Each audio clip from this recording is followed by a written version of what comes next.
Hey everybody, it's the Mad Master here. I'm doing another video today, and this video is about the myths that women, especially like friends, like peers or family members or whatever, give men who are struggling with heteronormative cis relationships. And I just want to go into this because I just feel really strongly about it. I know I've done other videos on my channels and stuff about this before, but I wanted to talk about this. So one of the things we hear a lot, and has been written by everybody, from Neil Strauss to whoever, is there's always this thing. So the guy has not had a relationship for a long time, or is a teenager growing up, or whatever, having trouble, being shy, social anxiety, or OCD, or Asperger's, or autism, or whatever. So or depressed or whatever. So the thing is what they say, a guy talks about, expresses his dissatisfaction with this part of his life, attracting girls or women or whatever. And they immediately jump to like, well, just be yourself. So I'm really sick of hearing that. It's like a half-baked cookie cutter phrase that people throw at men. And just be yourself, really, it's like, it's like being as shallow and flat as a Hallmark card. It doesn't really address the problems inherent in these ideas, or in the ideas in the first place.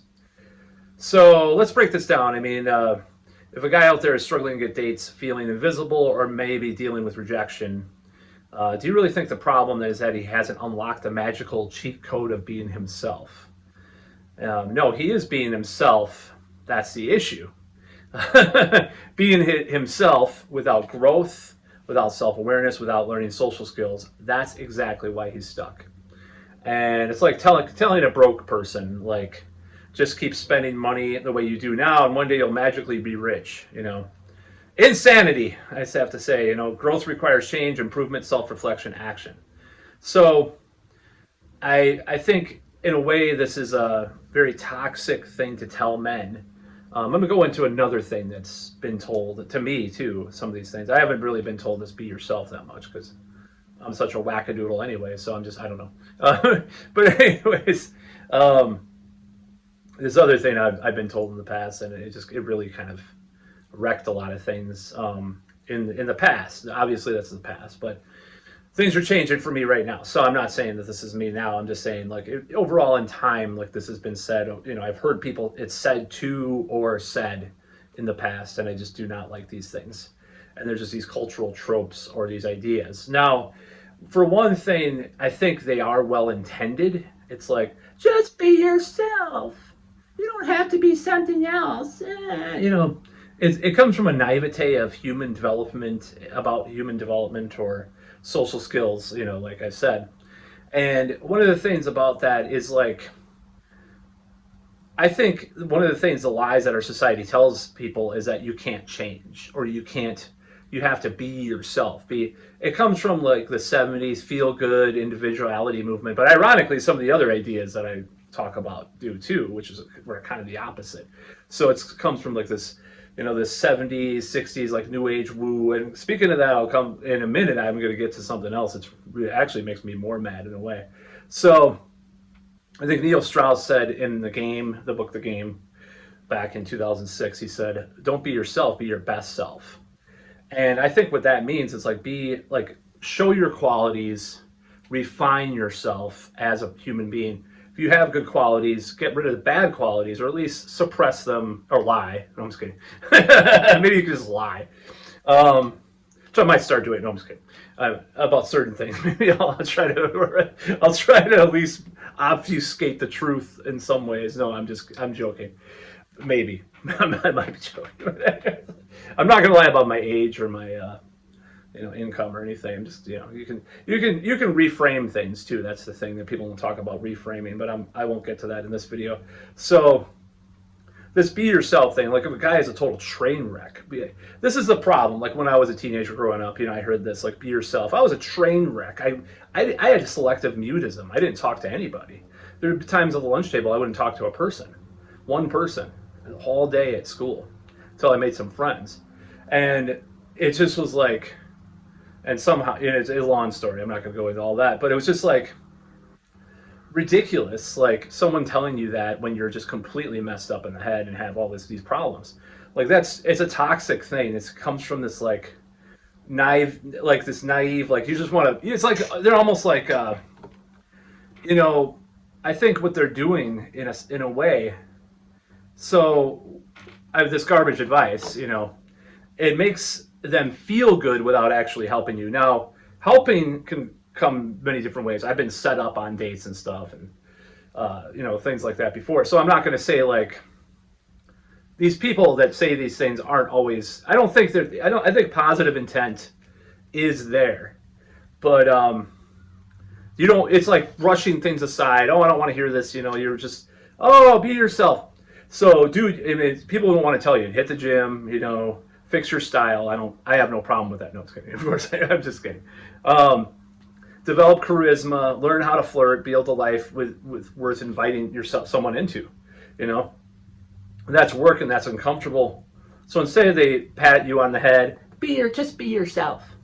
So the truth is you got to level up. You know, so if you're shy, practice talking to people. If you're overweight, start moving your body.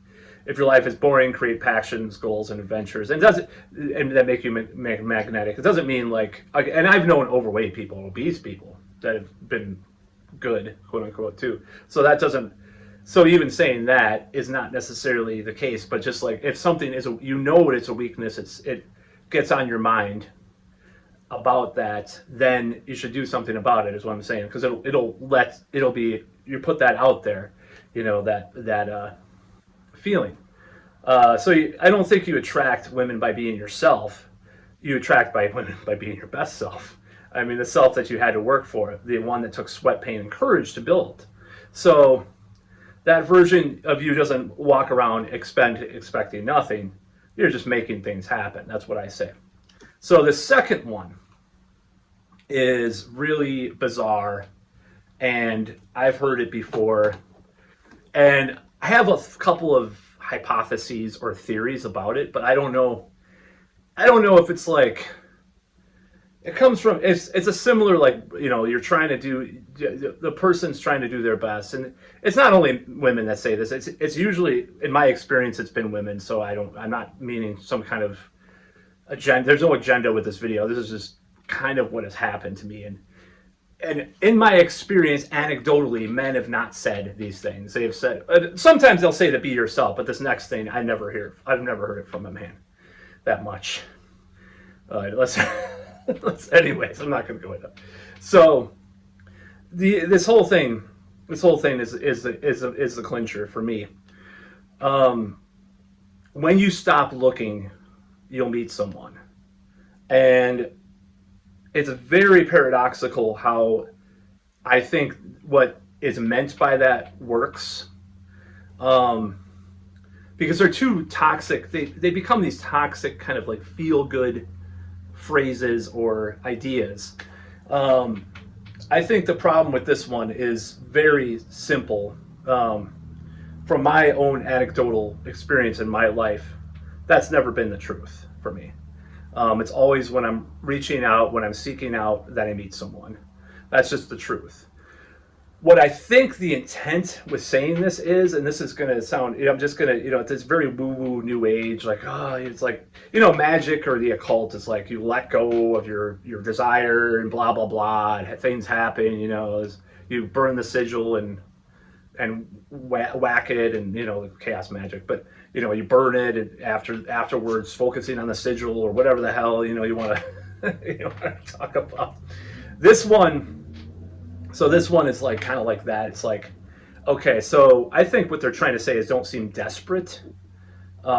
Seem like you are happy. Like if you're just like desperate out there looking, like then you'll seem desperate or like gross or whatever. And that's what they're trying to say to you.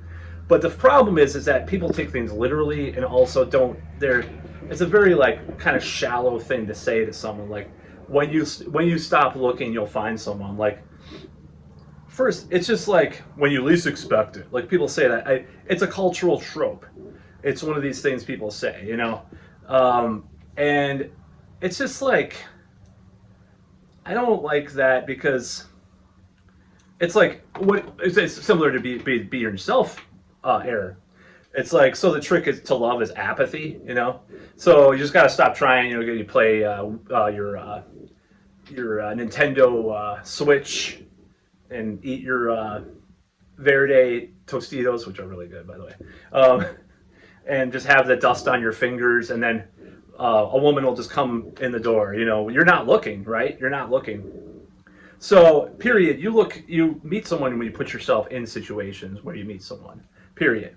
So, I mean, you build confidence, work at your appearance, go out, talk to people, or at least like I've shown. This is for me lately. I've had this vibe out there more often than previous years recently, where I do get approached and stuff occasionally. So it's like you have to give that vibe, but you have to go out. You have to go out your door. So you're not expecting someone else like this magical. In a way, it's like this nonsense that keeps men passive, like not rock the boat. You know, tall poppy syndrome. Don't, you know, you just don't just. And this is another thing, and this is going to be the most controversial part of this video.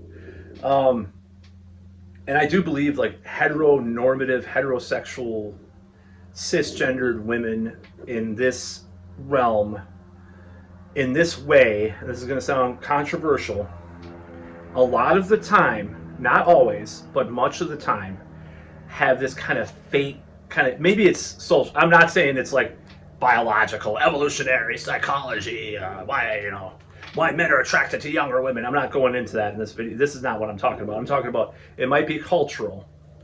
It very well could be. But they have this idea where it's like you meet someone just by, I mean, this should be the case for people, but it isn't for various reasons, like I'm going into. You meet someone living your life, so you're not expecting it, but like things just happen. Like, oh, I slept with him. It just happened. I'm sorry, it sounded a little bad, but I don't care. I don't give a shit. Anyways, it just happened, So people, especially and women in this situation, a lot of times women in this situation, in my experience, say this kind of like serendipitous kind of thing, like, oh, it just happened, blah blah blah. Like, it does like push off responsibility some of the time in life when you say that. Like, it's watching one of those old, like, 80s movies where the guy's cheating on his wife and he's caught. He's like, it's not what you think. It just happened, It's like one of those things. So there's a lot to unwrap here, and I understand this is controversial verbiage, so to speak. But I think it's overall really bad advice. I think telling someone to just be themselves, instead of saying someone should be themselves, show them your best self and qualities. How about that? And instead of saying you'll find someone when you least expect it, go out there and look, but don't be desperate about it. And have fun. Simple linguistic adjustments to the already existing tropes, or whatever you want to call them. So yeah, that's kind of what I have to say about that. I'm not like an expert by any means in this stuff, and like I said, I know I'm just speaking for my own lived experience. I'm woke now. I'm just kidding. But anyways, that's about all.